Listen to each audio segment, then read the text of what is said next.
Hey, what's up everybody? Welcome back to the Rope channel. I'm here with a brand new game. Can you believe it? It's not Rune Factory. And yes, Rune Factory is done. I'm not going to play it anymore. There's not going to be any more posts of it on this channel. Now we're in this new game called Crystalline that was on Steam. It's a visual novel type. A friend of mine bought it for me. Appreciate it. Shout out to him. You know who you are. And let's see. So this is Crystalline Steam game. I ain't played it before. I don't know anything about it.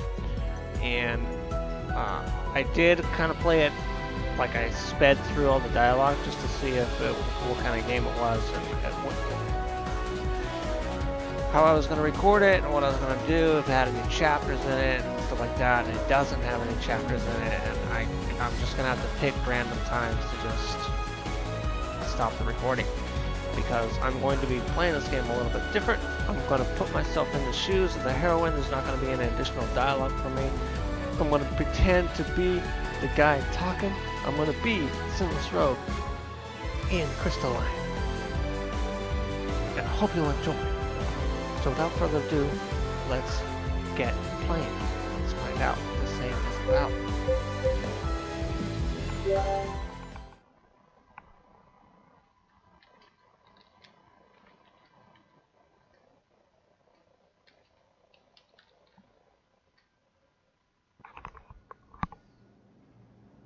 The library is far more quiet than I would have expected at this time of night. The only sound is the gentle hum of the air conditioner. Whoa, that was close. I blink my eyes wide open. Then I stifle a yawn as I stretch myself to wake up. Focus. Finals are just around the corner, so I can't afford to slack off. Glancing around me, I notice that I'm the only person left in the study cubicles. It is getting pretty late. I'll go back to the dorms as soon as I finish this last chapter. I flip through the book. Only a few more pages to go. I can do this. Stealing my resolve, I refocus on my textbook.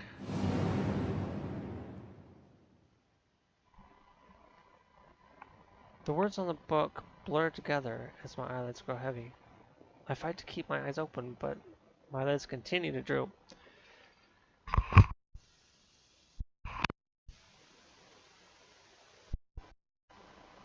I'll just rest them for a second.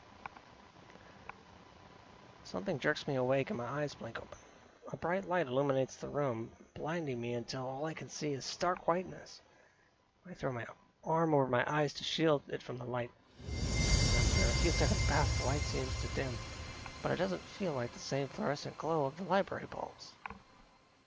Carefully, I unwind and bring my arm down, squinting at a pale blue sky.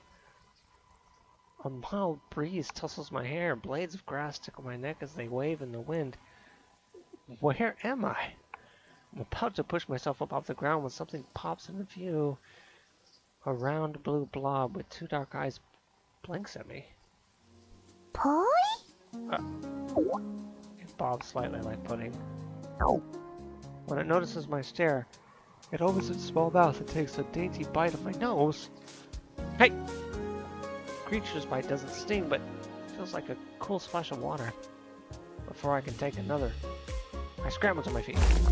The creature tumbles off my head and falls to the ground. Once it lands, it shakes itself off with a gelatinous tremble, clearly unfazed. It hops onto my foot and opens its mouth again, but I quickly shake it off. It rolls off my foot and into the dirt, and then rights itself again. Poi. It pouts. It continues to watch me, but doesn't attempt another bite. What is this thing? Poi?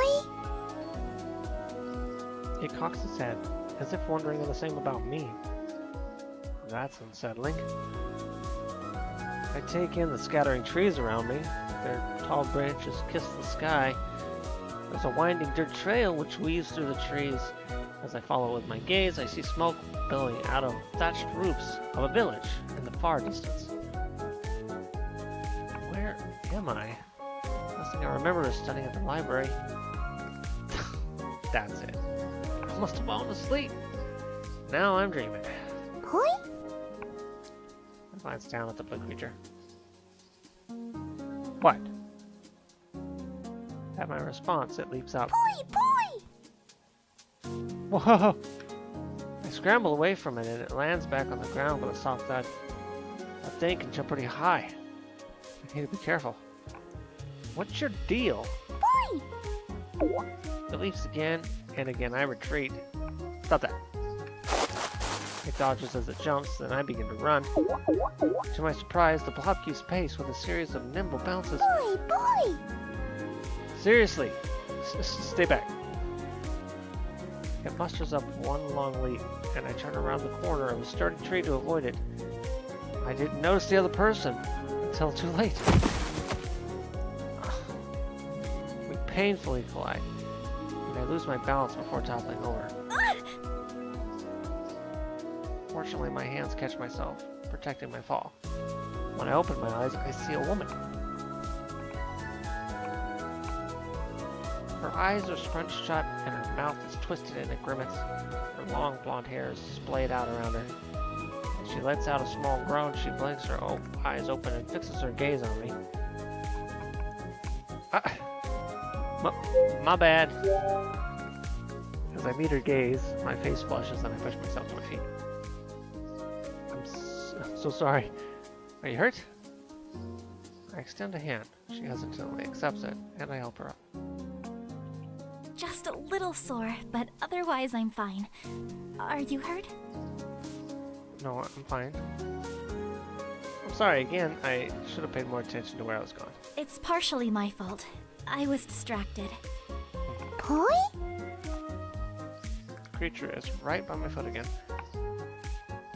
Are you serious? Are you still here? The woman looks surprised. Pongo! Pongo? Jeez.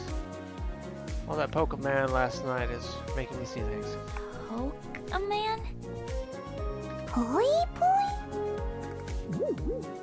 Pongo bobs up and down by my foot and nudges me with its head. Aw, he's a cute one!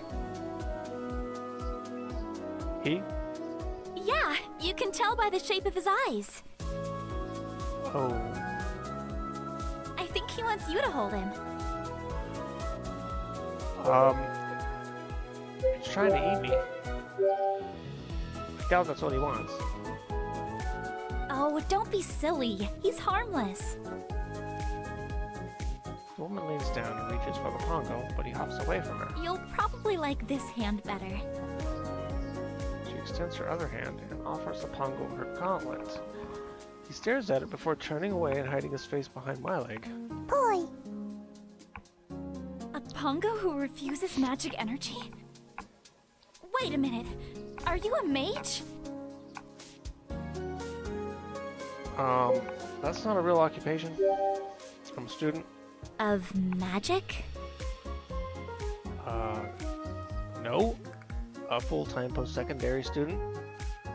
She seems confused. You keep saying such strange things. She holds up a gauntlet and a faint pale light glows, pulses rhythmically. As she holds it closer to me, it quickens until the pulses almost look like one lung pulse. She blinks in surprise. Wait, this heightened energy activity, it's you? She analyzes the magic swirly thing on her gauntlet. I don't see a discharger on you. So then, how is it possible for you to have such a high magical energy reading? Are you carrying crystals? No. Not that I know of. She looks me over again. Never mind. It doesn't look like you're carrying crystals. Or anything for that matter. I don't know what's going on right now. I was in the library studying for the finals, and somehow I wake up here. So, are you from the Mage Academy? Okay. I think I've dozed off long enough. Time to wake up now. She blinks in confusion. You are awake. No, this is a dream. She frowns. I can assure you this is not a dream. I'm not convinced. Despite what you're saying, I'm not. Okay. She pulls pulls her hand back and strikes me soundly on the arm. Ow! Still think this is a dream? Maybe? I'm less sure about it than before.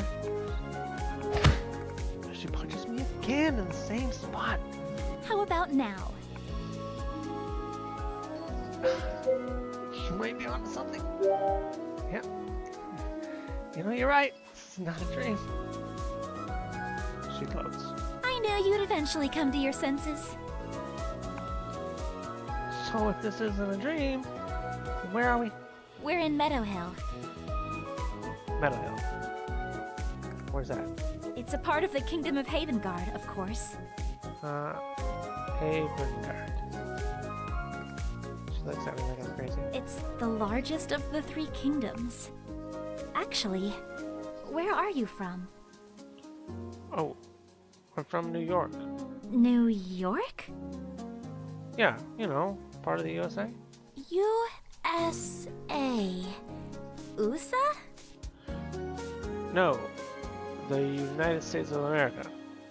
The United States of what? Never mind that for now.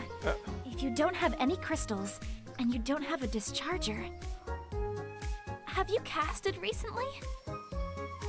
I shake my head. Then the amount of energy reading doesn't add up. She rests her chin on her hand as she thinks. A shiver runs through me as reality begins to set in. This really isn't a dream. Any ideas?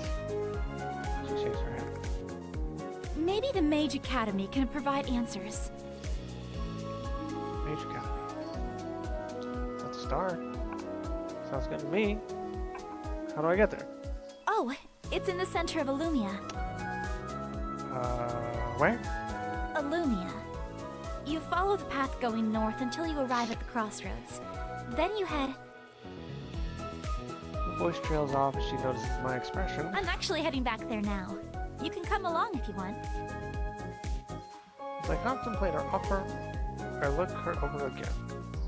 Can I trust her? Her posture is naturally straight. It gives off an air of authority. She did mention she was here on some sort of official investigation. Well, she seems friendly enough. Besides, if I don't go with her, then I'll be wandering around on my own. Chances of me finding this Mage Academy alone without running into any unsavory people are not promising. I can't risk that. I need to find a way back home. So I nod. Thanks. I'm Zealous Rogue, by the way. I'm Leanna. Leanna Dawn. Nice to meet you. I hold out my hand for her to shake, but she just stares at it. After keeping my hand out for a few seconds, I begin to feel awkward. Her expression changes to curiosity as she gingerly takes my hand. I grin broadly as I shake her hand firmly. She's a bit startled, but when our gaze meets, she matches my smile. It's nice to meet you too. I look at her questioningly as she continues to shake my hand. And she slips her hand away and blushes. Shall we get going then? We're ready when you are.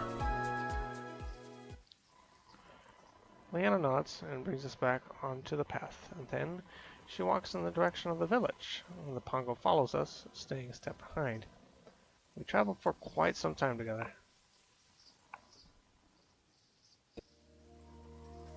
It's been pretty silent.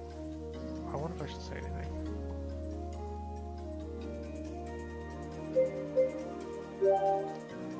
Without seeming too suspicious, I try to get a better look at her gauntlet. What was that thing she was doing with it earlier? And Leanna notices my staring and shifts uncomfortably. Are you okay? Yeah, I was just curious about your gauntlet. Oh, my manipulator? Sure. All mages have a manipulator. It's how we use energy to interact with the elements around us. Wait, you mean you can cast spells? I suppose that's one way to phrase it. What? Can you show me something cool? Like what? Cast a magic missile. Like, out that darkness over there. She furrows her brows. That's not possible. I look her straight in the eyes. You're right. She's very clearly confused by my response and is at a loss for words. So, not that I'm complaining, but what exactly were you doing out in the field? The field? Where you found me? Oh, there have been rumors of high energy readings around Meadow Hill, so I was sent to investigate. I had already checked out the surrounding area, and there'd been no clear source for all that excess energy until today. When you met me? She knows. I hadn't been in the field for very long before you found me, though. You might be a byproduct of whatever created the energy spike in the first place. What do you think that was? I'm not sure. I haven't seen readings of that level before. The Mage Academy should be able to help explain. I wonder what it takes to become a mage. So, besides magic, what else does the Mage Academy teach? Oh, all the basics. How to use a manipulator, how to control your energy, the many usages and differences between crystals and spheres. What exactly is this crystal stuff that you keep mentioning? You mean the difference between crystals and crystal spheres? Well, when we refer to crystals, we mean the raw crystals, whereas crystal spheres are the usable refined state. That's helpful, but I meant crystals in general. She stares at me and narrows her eyes as if trying to judge if I'm serious. It's the power source for, well, everything. I look blankly at her. You don't use crystals where you come from? No. Her mouth falls open and she looks at me in bewilderment. With no crystals, what else do you use to power things? Lots of stuff. I count off my fingers. The sun, water, wind, nuclear fission, fossil fuels like coal or oil. Her eyes widen with each item on my list. She's about to speak, but I'm not finished. Geothermal, waves, tidal, hydrogen... Okay. She shakes her head incredulously. I get it. You have your own methods of energy. Many methods. Nina's eyes sparkle as she falls into a pensive silence. A small smile plays at her lips while she's considering what I've said. I might have overwhelmed her a little, but she actually seemed interested in all our methods for harnessing energy. I glance behind us again, and just as expected, the Pongo hops along. So, the Pongo's still following us. Hannah glances back and grins. That's not too surprising. Why not? Pongos are attracted to magical energy. That's why it was so strange that it showed no interest in my manipulator. It's still following us, though. It's following you. My readings showed you're full of magical energy. As far as the Pongo is concerned, you're a buffet. Huh. As I think over what Leanna said, I look at the Pongo one more time. This time he looks right back at me and his eyes crinkle as he splits into a huge grin. Poi! He leaps up into the air and reaches the height of my waist. Whoa! Poi! He jumps high again, Leanna giggles. I think he's tired of hopping.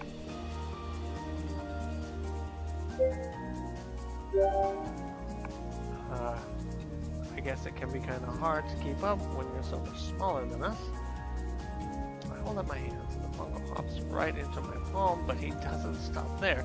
Before I can react, he hops onto my shoulder and jumps again and lands on top of my head. Boy! I feel a cool wiggle in my hair, and Leanna giggles again. What's he doing? Nothing. He's just so happy. She reaches out a finger to stroke the Pongo, who chirps contentedly. Leanna's smile broadens, then she clears her throat as she tries to take on a more serious expression. Her steps quicken as she resumes walking. I listen for the sounds of wildlife as we continue walking. I can hear the usual song of birds and the faint whoosh of wings flapping in the air, and Occasionally, there's a rustle amid the trees, and I even swat at the bugs buzzing around my eyes. It all feels very familiar, reminding me of home. So, you're from USA? USA. But yeah. Which kingdom is that in? In the Kingdom of North America. She frowns and scratches her neck. I'm a little ashamed to say I'm not familiar with that place. Where is it? On Earth? Earth? Okay. Let's take a different approach. Let me see if I can explain. Alright, tell me. Where are we right now? In Meadow Hill. Where's that? In the Kingdom of Havengard. Okay. Where's Havengard? In the land of Asaria. And what is that a part of? Terra, of course. Okay, so Terra is my Earth. She pauses, no words again, and she gasps. Wait, are you not from Terra? From what I've heard so far, I am not. She looks concerned. How did you get here? That's what I'm hoping the Mage Academy will tell me. Right, but I mean, how did you come to Meadow Hill specifically? Do you remember anything before you were in the field? I think back, I was studying in the library, and I'd been extra tired because that's the same day I had my evening class. I still remember everything about me and my past. Yeah. Well, at least we know you don't have amnesia. Why not? She lapses back into silence, looking thoughtful. I have a lot to think about myself. My head is swimming with everything I've learned so far. Although there are some similarities between Terra and Earth, I've only scratched the surface on all the differences. I really hope the Mage Academy can help explain what's going on, and more importantly, how I can get back home. Boy! The pongo flips in front of my eyes, and I carefully scoop him back and place it on my head. Whoa! What happened there? Did you slip? Boy. My imagination already said that. Boy. Sounded a little sheepish. Diana looks over and grins. You were trying to get a good look at our friend here, weren't you? I feel movement on my head as I assume the pongo nods. Looks like someone got a little adventurous and lost his footing. Boy. I let out a chuckle as Leanna giggles. Once the pongo is secured, we continue walking. The sun dips in the sky and bathes the tips of the trees in a soft glow. My feet ache in protest with each step I take, and my legs are tight from all the walking. Finally, we come upon the perimeter of the village. Leanna grins as she leads me through the gates. Here we are, Meadow Hill Village. I take time to catch my breath and discreetly rest my burning muscles. Leanna hardly seems affected by the long trek. We're finally here. I pull my arms into a stretch. That was quite a journey. Leanna masks a chuckle. A journey? I nod. This time she can't quite hold back her laugh. Let's continue. We can rest at the inn tonight. As she resumes walking, I ignore my screaming legs and follow her.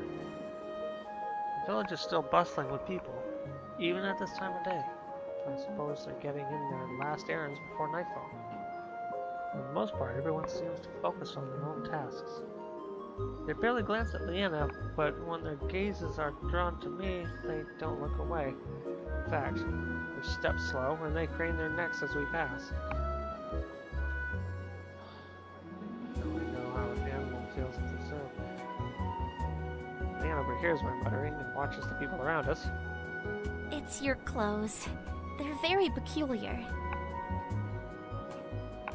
What I'm wearing is normal where I'm from. Even though the stares are directed at me, Leanna seems equally uncomfortable. Okay, new plan. Let's stop by the shops before they close. We don't need to draw attention to ourselves. I instinctively pat my back pocket where I keep my wallet. I I doubt they'll accept card here, or dollars. I don't have any money. That's okay.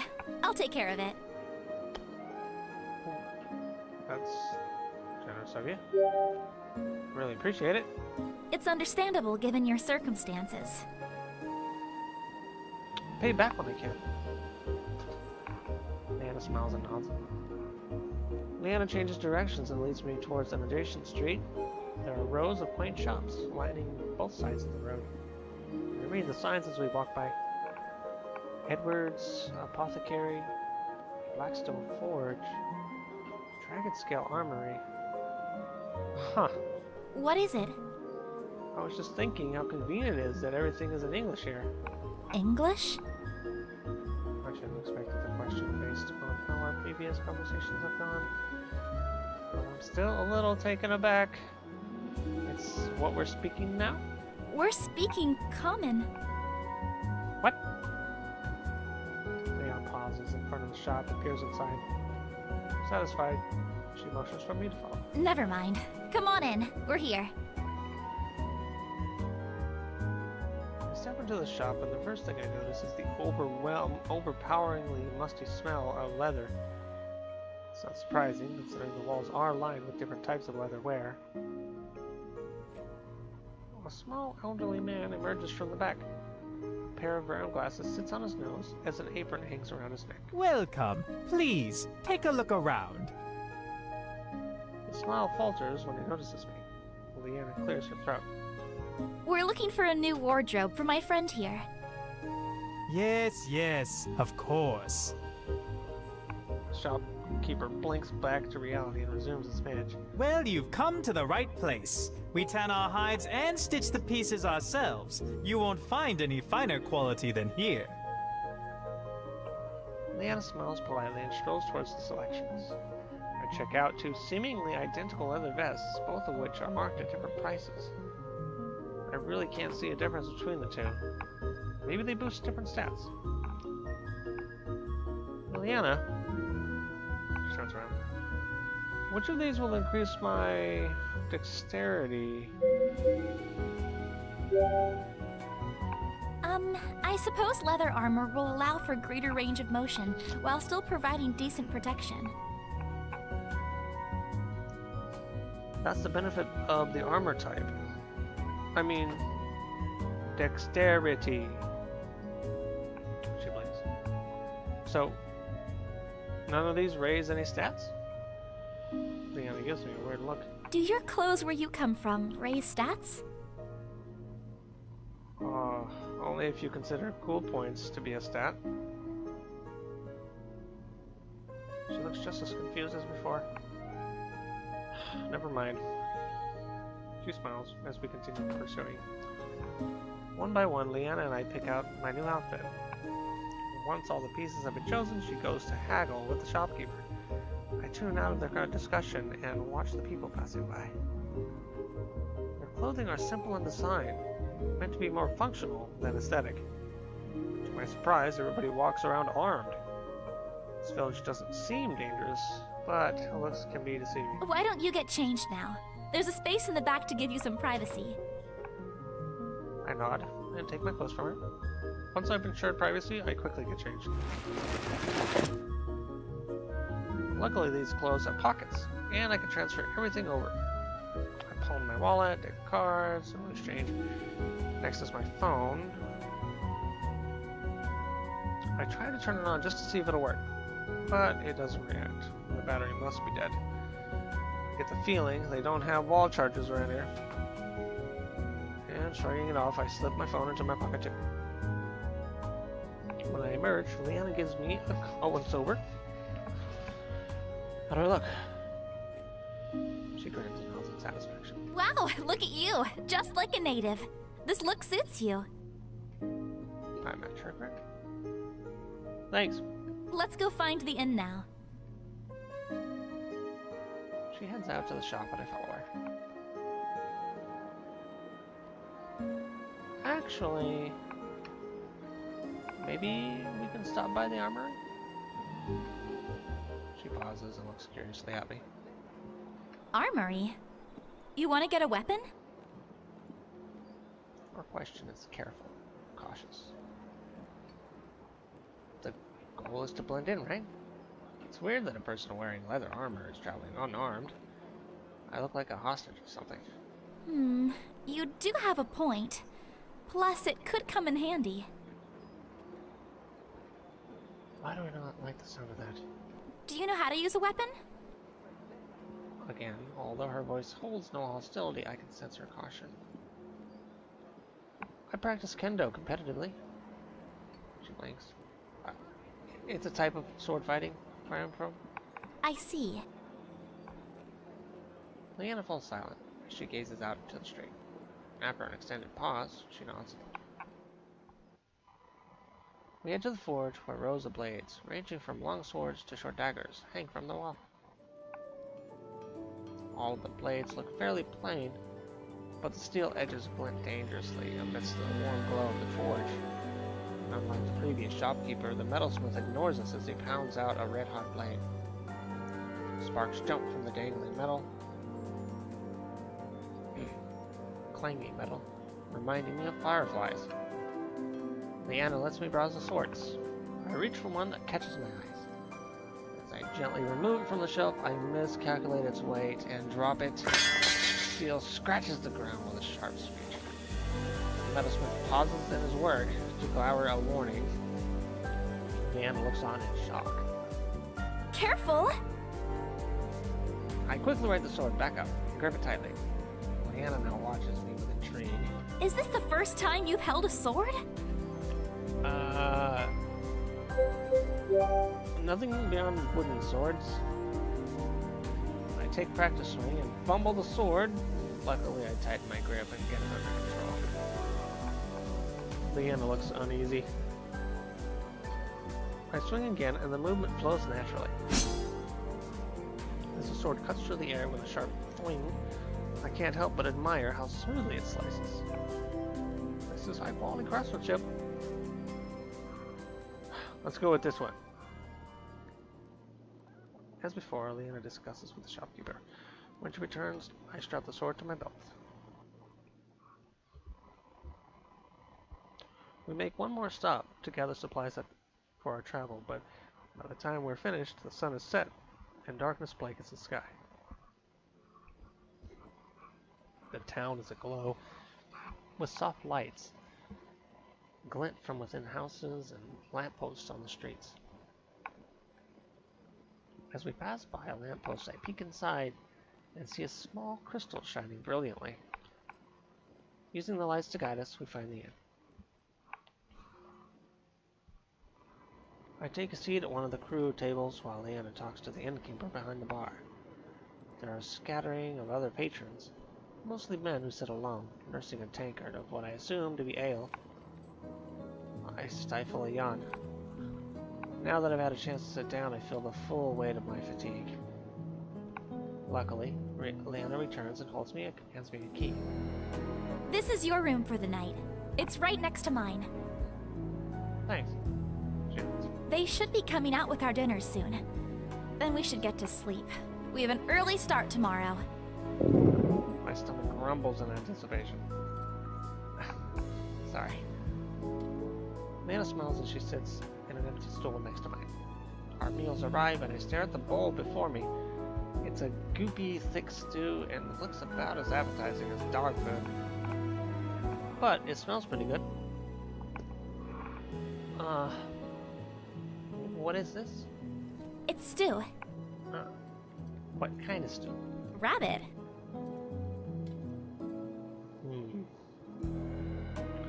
A brief image of a cute, fluffy bunny flashes across my eyes.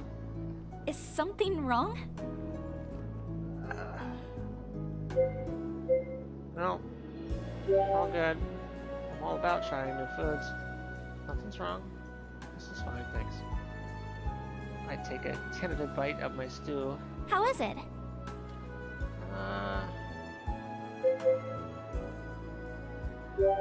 It's not what I'm used to. You don't have stew where you're from? No, we do, but not quite like this. I can tell that this is all I'm going to get, so I should try to keep as much of it down as I can. I hold my grimace as I take another bite. Leanna smiles encouragingly. I finish eating and Leanna cleans her bowl. Then the two of us head upstairs. She pauses in front of her room, and I stop in front of mine. Good night. Good night! I'm about to enter my room when I hear a small voice. Boy? Looking down, I see the Pongo back at my feet. And now that I think about it, ever since we entered the village, he's been awfully silent. Hey, have you been following us this whole time? Or did you lose us and find us again? The Pongo blinks twice and bounces. Boy. Pongos aren't exactly welcomed everywhere. Why is that? Well, they absorb the energy around them, including crystals which are used to light lampposts, or other similar items. Huh. I can't see how that would be bad. I think this guy knew to stay out of sight once we came in here. What if someone sees him here? As long as he doesn't stray too close to a crystal, he'll be fine. People only make a fuss when it looks like their crystal might be drained. Got it. She reaches towards the Pongo. Do you want to sleep with me tonight? Boy. The Pongo snuggles against my leg, and Leanna sighs. I thought as much. She opens the door and flashes me one last smile. Sleep well. She disappears into her room. I open my door and step through. The Pongo perks up. Boy. I step away from the door and the Pongo hops in. As I close the door behind him, he continues to hop around as if inspecting it. Yawning wildly, I collapse onto the bed. The Pongo continues to circle the room. Are you looking for a good place to sleep? Boy. He suddenly leaps up and lands on my bed. Then he bounces to the foot of the bed and wiggles himself a cozy nest by creating a small crater on the top of the blanket. Can't help but grin at the little guy. Night, Pongo. Boy. I roll over in bed, and it's not long before I'm fast asleep.